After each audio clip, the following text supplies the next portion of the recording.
The upper right area of the asset editor provides a preview of most asset types, such as video clips or still images. This area also shows the appropriate shuttle controls and timecode displays to interact with loaded assets. The media viewer includes a source monitor and record monitor toggle button that allows you to switch between the individual media assets and any sequence that is loaded into the sequence timeline.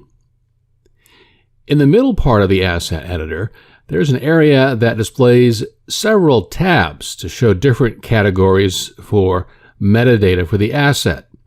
By default, these are the audio, metadata, file info, and storyboard tabs. Additional tabs can be added in context when appropriate. For instance, the Hits tab appears when you load an asset from the Results area of the Search app. The sequence timeline at the bottom of the asset editor allows you to view and edit a sequence. A portion of media that is contained on a track in a sequence is called a segment. You can use the trim controls here on the timeline to adjust segments already contained in the sequence, or you can use the Browse or Search apps to add content to the sequence. Remember, the asset editor is collapsed by default when you first sign into MediaCentral Cloud UX or when you open an app. Opening an asset expands the asset editor automatically. The asset editor is always positioned on the right side of the core app.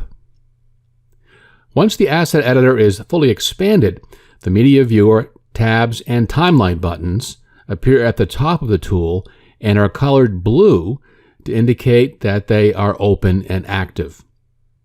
You can click on any of the buttons to show or hide different areas of the asset editor.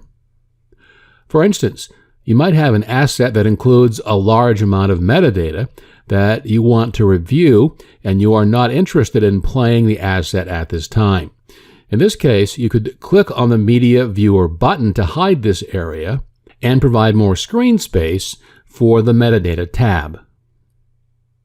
Alternatively, you could use the horizontal divider between the Media Viewer and Tabs regions to increase or decrease the area of either area of the asset editor. The Tabs area of the asset editor can be displayed as one or two columns of data. You might want to enable the dual column view if you have an asset that is associated with a large amount of metadata. This option allows you to play the asset while having more space to review the metadata. In the two-column view, the tabs are displayed to the left of the media viewer. When in the dual column view, you can use the divider in the middle of the two columns to increase or decrease the size of either column. Alternatively, you could use the divider on the left side of the columns to increase the overall size of the asset editor.